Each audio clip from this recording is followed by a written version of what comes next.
Welcome back, everyone. LanceScurv here. I've been enjoying the heck out of myself in this sun. It's beautiful weather in Ghana, West Africa. I just had to say it that way. Because I remember when I would watch TV and see broadcasts from different countries. And I'm like, wow, I wonder what it's like over there or over here.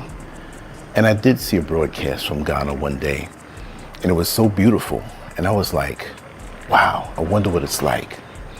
And so now I'm here now, saying my own thing about broadcasting from Ghana, West Africa.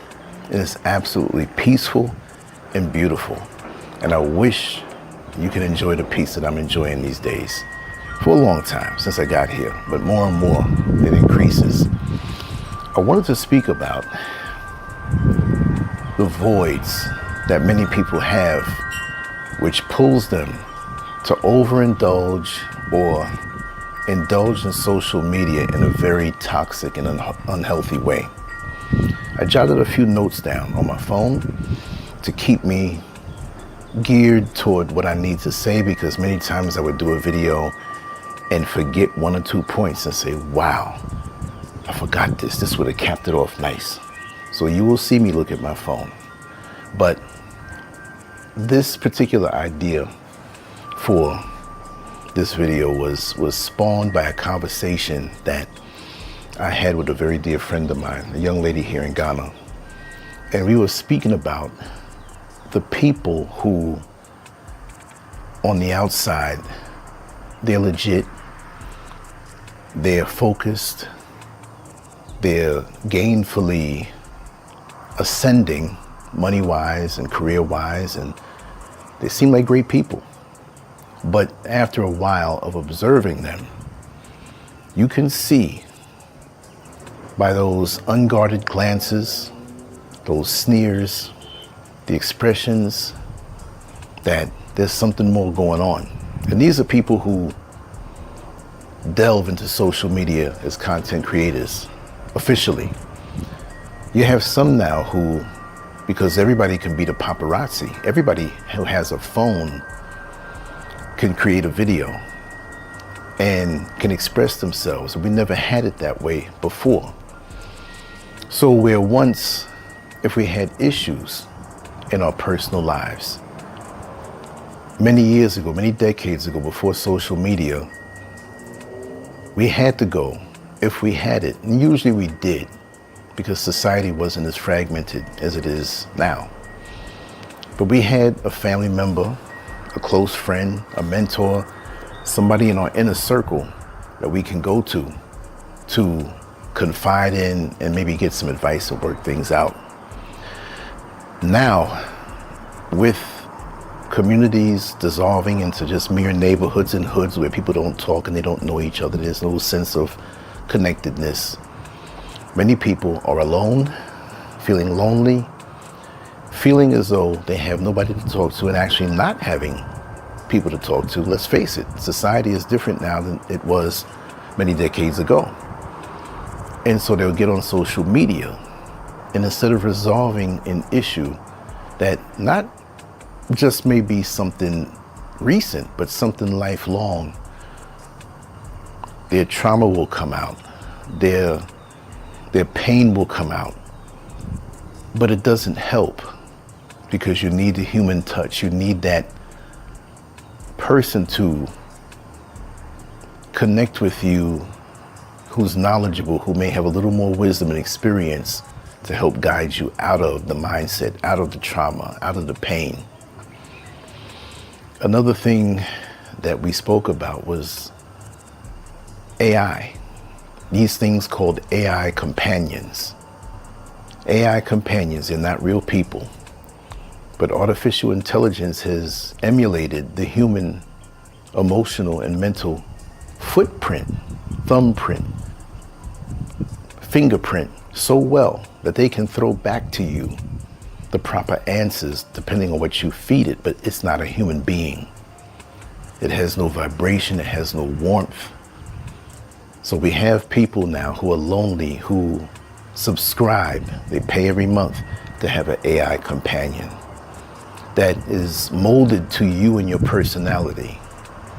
Men now are having AI companions, females, who can talk on extreme intimate levels, and you can speak to them about anything you want and program them. And they can talk to you about your fantasies and your fetishes and different things, but it's not a real person. So here we are holding up the screen, talking to artificial means, or expressing ourselves in a way that we're yelling out to the canyon, we're yelling over the mountains, but we're not really connecting. And I find also that real connections are now more shallow because many people feel as though they have alternatives, right? They're caught up in the cyber world. They go where they want to go. They seek out what they want to seek out. And they feel that satisfies them more than having human connection. Human connection, I'm not going to say it's on its way out, but in a sense, people don't understand that by them neglecting keeping connections, it's on its way out.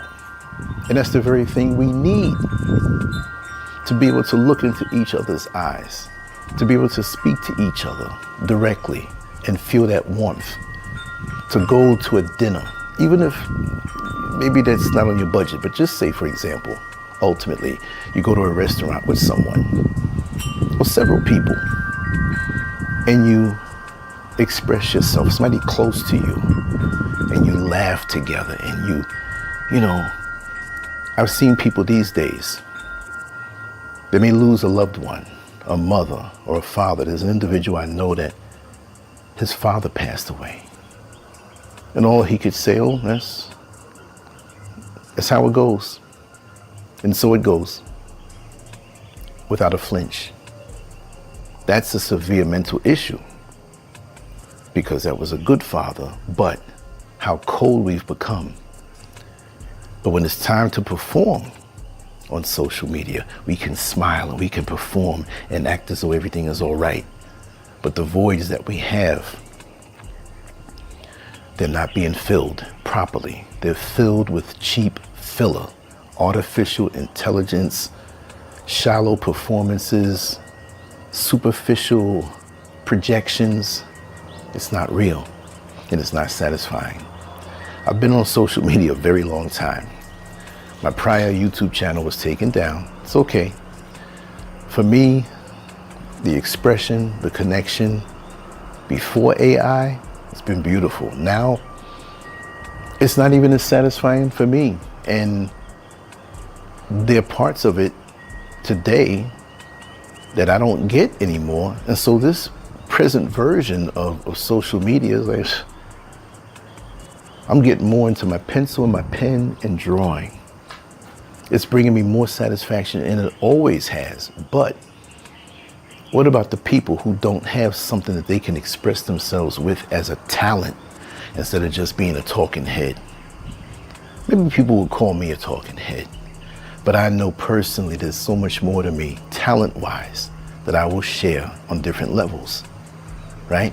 And excuse me for itching my nose, but even that, some people, oh, I can't do that because it doesn't look perfect. I don't care.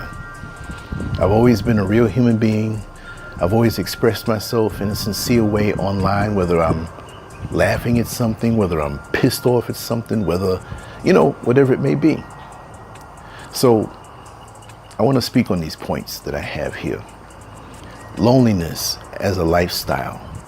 People use social media to feel connected because real world relationships have weakened. That's what I just said. But it's cheap filler, because you can speak to someone that you don't even know and you can get to know them, but it only goes to a certain point and it can't go any further. And I'm not talking about any type of intimacy. I'm talking about not the sexual intimacy, but intimacy of the heart. And you're not going to connect with everybody that way. But you would think, with all the means that we have to communicate, text messaging, FaceTime, emails, multiple social media platforms, that when you put something out there, it hangs out there in the universe and you come back and people can respond to it all of these different means, yet we're lonely, lonelier, and more disconnected and feeling these voids. Like I said, the human connection is the ultimate. There's nothing online that can emulate that. Let me go through this. And I have some other audio that I want to put up. I don't know if I'm going to put it up with this particular video or just keep it separate. I might just do it that way because I have a lot of stuff I want to do after the sun goes down. Number 2, lack of identity. Without a strong sense of self, people adopt online personas hoping others will validate them. And when we say people adopt online personas, lots of times it's other personas that they see and they stitch one or two or several ones together hoping to come up with the perfect formula of a person who can get attention. It's all about attention because they don't have an identity. Me personally, social media is not going to change me because I don't depend on it for an identity. I had an identity, I thank the Creator that I was born in a time before all of this, and my identity has been solidified. So I don't have to pretend to be someone else, or I don't have to go and and there are people who are just as old as I am on a chronological level, but they didn't have any identity. And now you have them finding identity through religion. One year they're Muslim, the next they're Christian, the next they're Jehovah's Witness, the next they're a radical African spirituality type person, and they don't know who they want to be. And they're feeling around for the one that brings the most rush dopamine hits online. It's so easy to play pretend online, and so many of us are doing it. You never see any of my long-term friends coming online and saying, Lance, you lied about that story. Why are you acting different? No. The way I am now is the way I've been formed to be in my mold. Like when you put concrete in the mold and it hardens, my mold has been hardened long before I even knew of a social media. See? So I thank God for that advantage. But so many of our youngsters, especially those who are going through adolescence, and you know, when you go through adolescence, you have a bit of insecurity. You're leaving childhood, you're facing adulthood, but you're not an adult yet, but you're measuring yourself up, but you still have the child in you, you're uncertain. And now with the filters on Instagram and the way of presenting yourself as perfection instead of working on yourself, right? We want to present this perfect image, and when you meet these people, you run across these people, you're like, wait a second, they're not the person that they project, right? Whether it be the physical thing, because I've heard so many funny stories where you have people who met online and they show each other's photo, and they go to a particular intersection or a restaurant or some public place in the mall to meet, and they're standing next to each other, not knowing that that's the person you're supposed to meet, because when you look at them, they do not look like the person. That's funny. That's superficial, but the bottom line is that it's more so like that when you get to know the character, because people will project a certain character, right? And it's not really them. They'll act like they're a Christian and I'm decent and whatever, and the guy gets around you and he can't keep his hands off. You're like, wait a second, this is not what I signed up for as a young lady, right? We have a lot of that. And so what looks good may not always be good. You'd be surprised. You'd be surprised, the people that you run across online, and they're not what they're cranked up to be, right?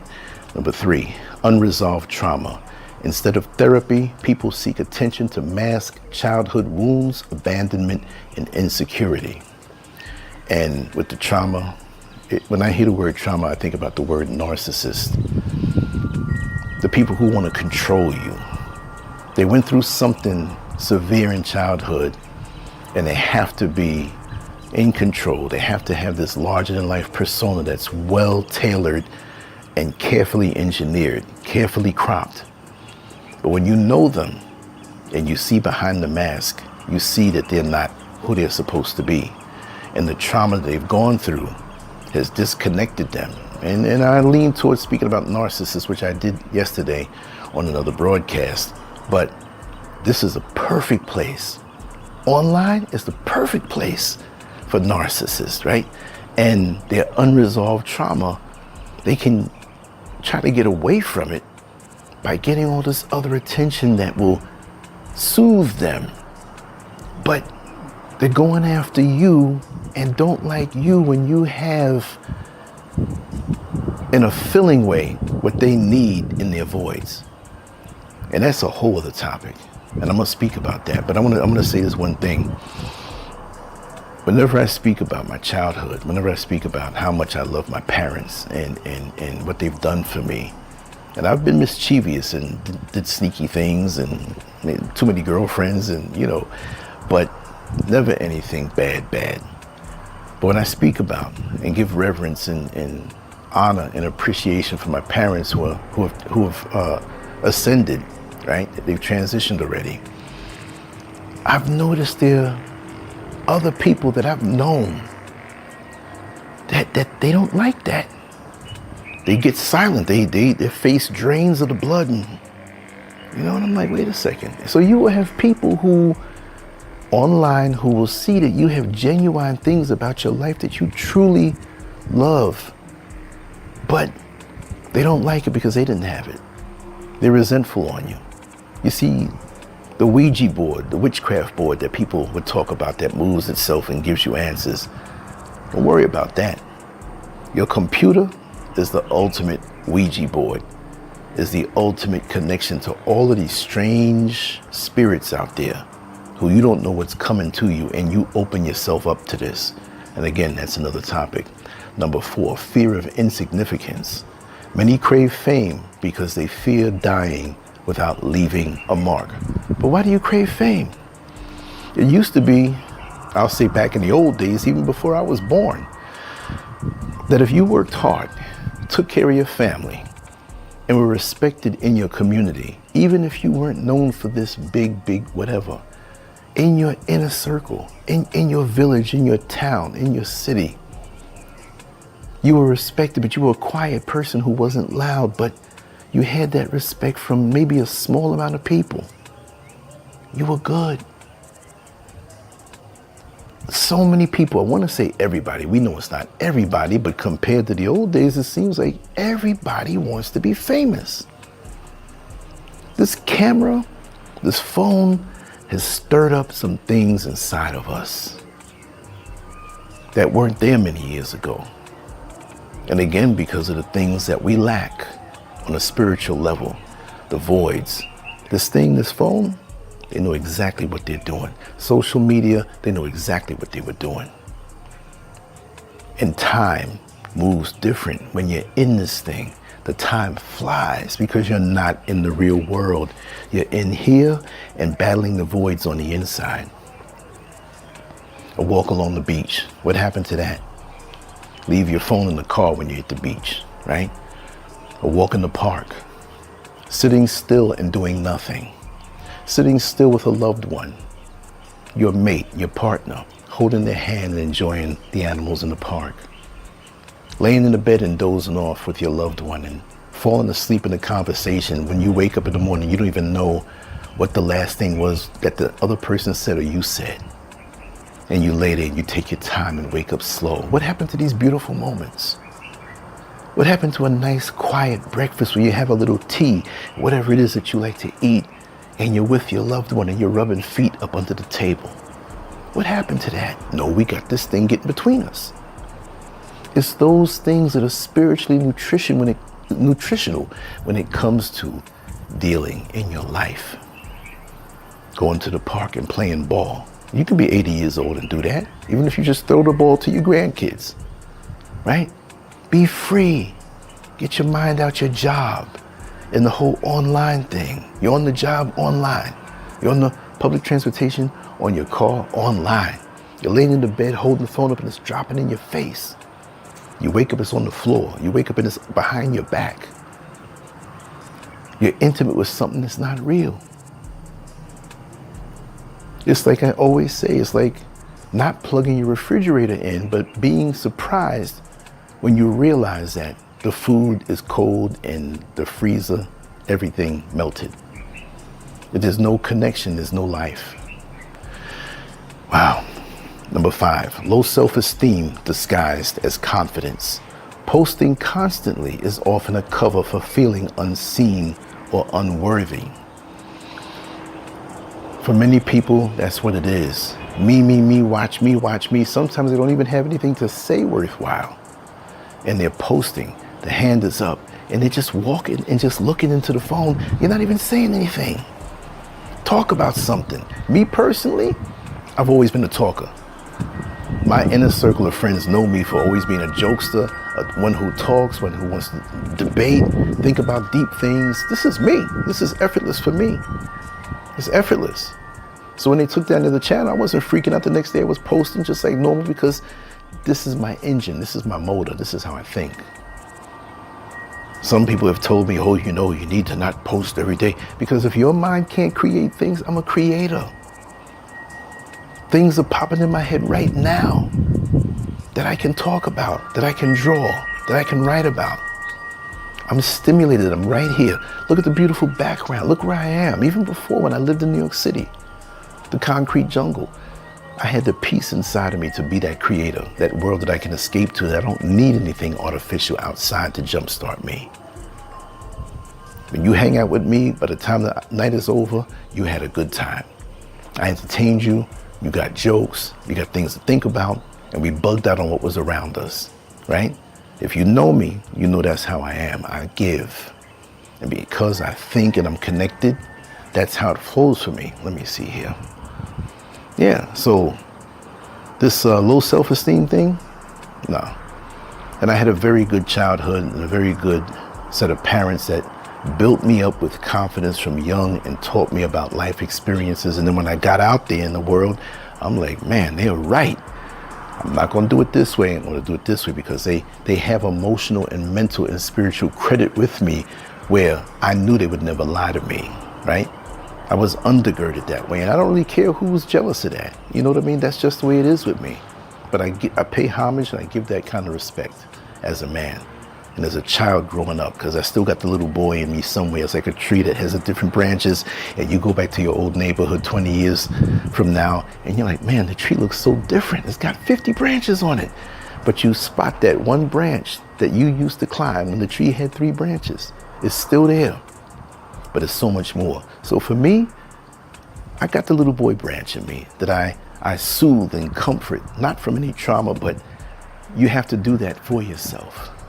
You know, so that's a whole other thing, you know, self-cleansing the thoughts and soothing stuff and the things that my parents put in me. I can still hear their voice. If I'm about to do something, I can hear their voice say, hey, don't do it this way, or be careful with this, be careful with that. And so that's what keeps me going on, self-generating, not so low self-esteem, right? Number 6, narcissistic injury. A narcissistic wound often pushes people to seek admiration as emotional medicine. Whew. I know about that. I know some people who, let's see this again.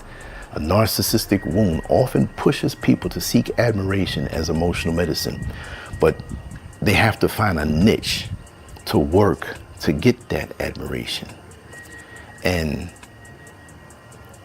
I don't know, it still doesn't satisfy them, especially when you're a narcissist, because you're really a weak person. You're really a scared little person.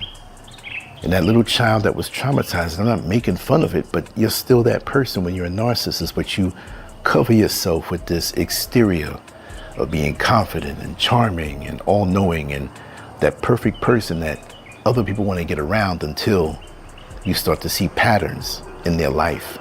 And the mask always comes off. It never lasts, right? Number 7, comparison addiction. People compare their lives to curated online fantasies and feel pressured to keep up. You know how many people are trying to keep up with this artificial, they see a picture of a woman, there's another woman, they say, oh my God, her skin is so pretty, her weight is under control, her teeth are so perfect. Oh, look at the car she's driving. Oh, she has a handsome man, and her man has muscles and he's smart and he's a millionaire. Even if that's the case, love who you are. You don't have to, that's some adolescent stuff that it's not supposed to be around for so long. You have your life path, live your life and enjoy your life. What I have now in my life, I'm appreciative of it. At one point when I didn't have whatever it is that I have now, whatever it is that you think I have, I was appreciative of that. I am not trying to push myself to get more than the next person. No, you're reaching. It's like being a boxer and the fighter is beyond your reach, but you're reaching to punch him and you're off balance and you don't have power on your punches. Do you? Do you? I'm gonna step out of the shadow of the camera. I think I was in the middle of it, right? Small technicality, but do you? You have your path. Sometimes your paths will overlap with other people, and then 2 years from now, you don't even see them no more. How many times have you been on a job? You're like, I gotta keep up with this person. I like this person. They're not really your friend. You thought they were. And now you're on Facebook or social media, you see them and you're like, psh, you didn't even say anything to them. That's how it is. That's how life is. But don't compare. You'll be miserable if you do that. I've never been that way. I'm happy with who I am. I love the way I look. I love the way I talk. I love the way I live. I love what I have. I love what I don't have. And I love being a child of God in this world and the lessons and the wisdom that I learn every day. Tranquil moments like this is my whole day. This is my whole day. Sometimes I don't even leave out of the house for a whole week and a half. I'll come outside, I get sun. I got a big yard to go into, around, balconies to go on. But I didn't go in the outside world. And it's beautiful because no one can interfere with my existence, right? So I'm beyond comparison. Look, maybe I'm a space cadet, but my mind I'm way out there, right? Number 8, escapism from reality. Social media becomes a drug that distracts from financial struggles, emotional issues, or relationship problems. And that's true. And it helps you to escape, but really it doesn't help you to solve those problems. A lot of times people are so deep into that because of problems, relationship problems, financial, emotional. And it's something that distracts them, but when they get off of social media, it's right there waiting for you. It's like going on a nice vacation, expensive vacation that you're paying with your credit cards, right? But you got a lot of bills at home and you think they're going on a vacation for 2 weeks and enjoying yourself and running up a big credit card bill. It's worse because those other bills are still there waiting for you. You're not going to get away. You have to do the inner work. And being here, and it's not just a Ghana thing, but being here in the mountains with a high wall around my property to maintain my peace, because I don't know anything beside, outside of these walls when I'm home. When I'm inside, I can come outside and get all the sunlight I want, walk around naked all I want, and nobody will see me, and I'm free. So the healing is constant. The deep thoughts are constant. Any residue or toxicity from the states that have traveled with me over here is gone. And if it's there, it's on its way out. You see what I mean? Let me see. I'm just babbling. But we're talking about the escapism from reality. I love my reality. It's peaceful. I sleep when I want. I get up when I want. If I want to lay in the bed an extra 2 hours or come here on the, lay back in my chair or the other place here, I can do so. Right now, after I finish this video, I'm going to go downstairs and cut my watermelon and eat it.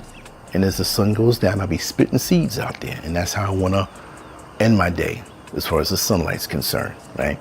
Escapism from reality. I love this reality. Tomorrow I got to go get more watermelons though. Number 9, fantasy of instant success. People believe one video can make them rich and famous, avoiding the hard work of real skill building. It's true. Viral. I've never seen, intelligent people can say that word, but I've never seen so many ignorant people. Yeah, I won't go viral, man, and make that money, man. And when I get that first million from a first viral video, please, let me tell you something. Not to discourage anybody, but you have to live in balance. And I've had many viral moments where I've gotten lots of hits on my old channel and stuff like that, but this is something I do, like brushing my teeth or washing my hair, which I don't have to anymore because I shave it every day. But you're waiting for this to change your life. Why don't you work on your life with skills and persistence and discipline and develop yourself?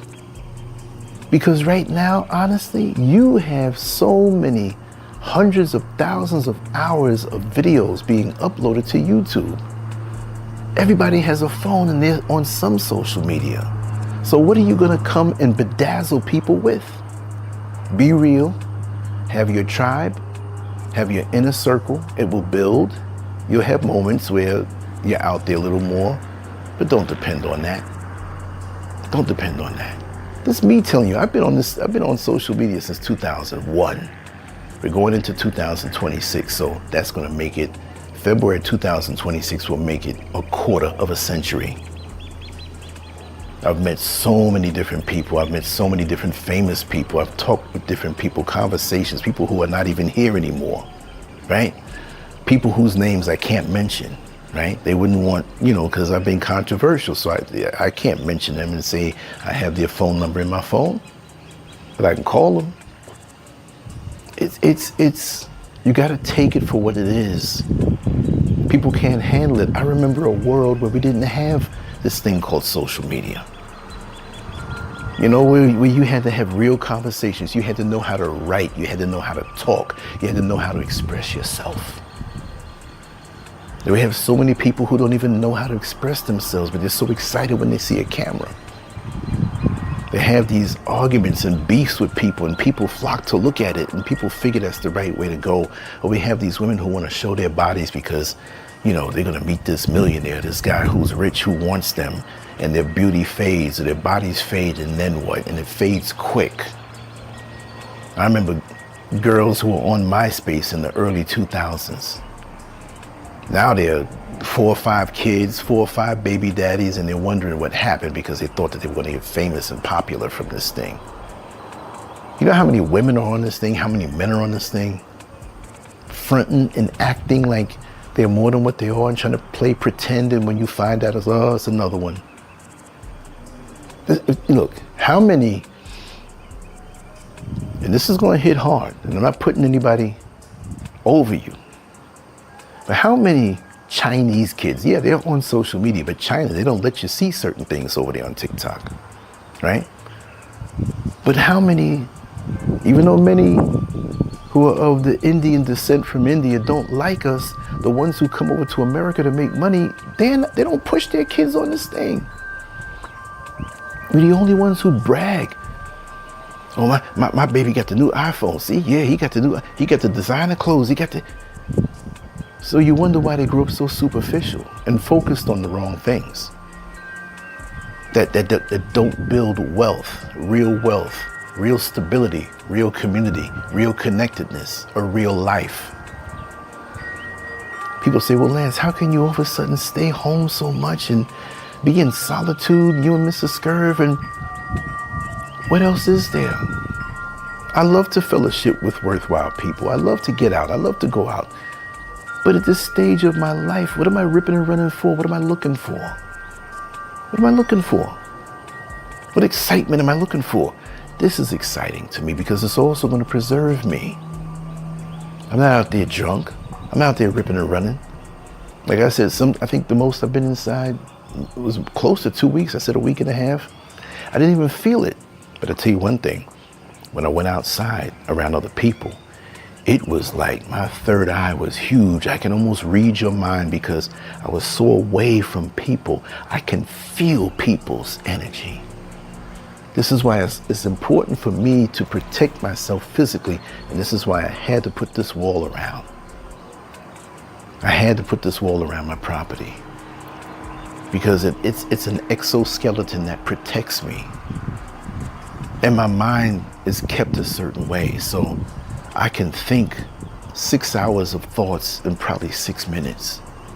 I'm just saying, maybe not exactly that, but just the amplified way of living. So for me to go outside and have to deal with folks who want to agitate you, who don't know you, but can sense your peace, and they want to poke and prod you because they're the ones who are feeling agitated or unhappy. I keep that to a minimum. For the most part, I don't even really get eye contact with people. I'm not weird like that. I talk with people, say hi, and back and forth. But once I know you're confirmed to be one of those spirits, one of those imbalanced, unhappy people, even though you got a smile on your face, you're trying to act popular, I know. Just like me and my dear sister were speaking the other day, I disengage from that. You fool the world. I don't want to be around you. And again, I'm not even trying to be Mr. Popular. It's happened in many different areas of my life. I know what it's like. I know what it's like to be in the driver's seat of popularity. I can give that to somebody else. That's why when you come on my show, I let you talk. I'm not trying to outdo you and overstep you and whatever. No. A whole different mindset toward this thing. Number 10, emotional hunger for validation. Likes, comments, and followers provide temporary highs that mimic the feeling of being valued, but never truly satisfied. It temporarily gives you the feeling of being valued. I was speaking to a brother who I used to work with, and after one of the segments that I had uploaded, I guess he was watching it, he texted me on WhatsApp, and we started speaking about how he wants to move to Africa. He just retired. And I haven't seen him in a while. I haven't spoken to him in a long time, but I know his character. He is valued. He's valued in my eyes. I have he holds great value to me. His character, his work ethic, his integrity. If you're watching this, you know who you are. I'm not going to say your name, but you're my brother from Haiti. You lived in Florida, of course, and we worked at the bus company together. And he was blown away with how I held him in such high esteem. See, you don't have to be around people 24/7. Once you know their character, once you know their pedigree as an adult, and you have these abilities to see and discern certain things, they can fool other people, but when they're not good people, they can stay away from me. When they're good people, 20 years can go by. And I know you're not a thief, and I know you're a decent person. You can come and go into my home, and I'll go out and go down into town, and you can stay there and relax yourself. I'll give you one of the bedrooms. I'm not driving right now. When I have a car, here are the keys to the car, here, whatever. This is where my stash is. If you need cash, I'm leaving town, man. Go in there and use it. When you know a person's character, it's like having the black card, that black credit card where there's no limit. That's the way it is with me. And this is how we have to do people, the good people. The good people. And far and few between. There's two handfuls of people that I have in my life that are valued. Many of them, I knew them for several decades from younger in life. And there's some that I've known for maybe a year or two. But I've scanned and absorbed their character because I can feel that. Because I spend a lot of time away from the outside world. It is very healing, and answers to things from many years ago come to me now that I didn't have access to because I haven't collected the data of wisdom in this world. So now, when I sit down and meditate on something in the past, the answer can come to me. I don't force it, but it comes to me easier. And it's a beautiful thing. Well, anyway, I have a little more sunlight left. I'm gonna go and attack this watermelon, rehydrate, get it in my gut. And I just want to thank you for rocking with me and all of those who rock with me for many years. Big shout out to Sister Carmela. I gave you a comment, a reply. I just want to say thank you for rocking with me. You're a lady of great esteem and a kindred spirit. And you can discern things, and people that are around me online, even if I never looked you in the face or talked to you on the phone, I feel your energy. I know the good ones that are out there, but be very careful. Keep yourself prayed up, meditated up. Keep the whole armor on and move cautiously, but also don't let anybody, anything, any situation stop you from enjoying your life. And I thoroughly enjoy every moment of my day, and anything that comes at me to take away that joy, which it can't, I flee. I run away from, not out of fear, but I'm not going to let anybody pull me into any drama or anything. That's what I'm on more so. I got a slick mouth and I can battle with the best of them, but why waste that energy when you can be enjoying yourself and absorbing wisdom to put you on a higher level? Every moment is blissful then when you live that way. Anyway, salute to my brothers. Much love to my sisters. Keep on being positive. That's what it's all about. There's so much negativity in the world. And we can talk about all the bad things and point things out and what's wrong with this. And I remember back in 1979 when this happened. No. We will deal with the things that are not too good. But we also have to be mindful that we need to keep ourselves in a perpetual state of healing. And this is the problem with so many people who have toxic spirits. They wallow in this thing and this one, and I want to. No, you're not going to be low vibrational and feel good about yourself, no matter how much you try to play pretend to the outside world. That's the way it is. And things for me are so lean. I'm just trying to just get off everything worldly. You know, I don't even care about buying the biggest outfit or buying the biggest car. I throw my t-shirt, my Crocs on, my shorts, get a little piece of melon, get out in nature and relax. The only thing I spend on is the stuff in my studio so I can continue to do quality videos as a hobby, because that's all this is for me, is a hobby. It's not some form of validation. I'm not trying to be famous. I'm not trying to use the platform to go after somebody, and I am evolving. And there are a lot of people who are falling off who want the drama. I never really did the drama, but my anger is evolving into better wisdom. You know, if you have a pebble in your shoe and you're walking and it's hurting your foot, you're going to have an angry look or a look of discomfort on your face. So there's so many people who profess this higher level of spirituality, but they have a spiritual pebble in their shoe and they're not really happy. And I'm not going to let anybody even get close to me to even try to steal my happiness. You know, I can talk about that all day, and maybe I'll talk about that tomorrow and reveal some things that I've learned about maintaining it and protecting it and keeping yourself moving in that, right? And things will happen in life that break your heart or make you sad, you know, but for the most part, we allow these things, and especially through social media and the phones. And always in the phone, always in the phone. So how can you have your own thoughts? How can you realize where you are? I'm looking into the sun. You see behind me, my yard and all the trees and different fruit, whatever, that's a vibration that undergirds me. The plants talk to me. They give me vibration. They're rooted down into the ground. They have the sun's rays on them all day. It's a beautiful thing.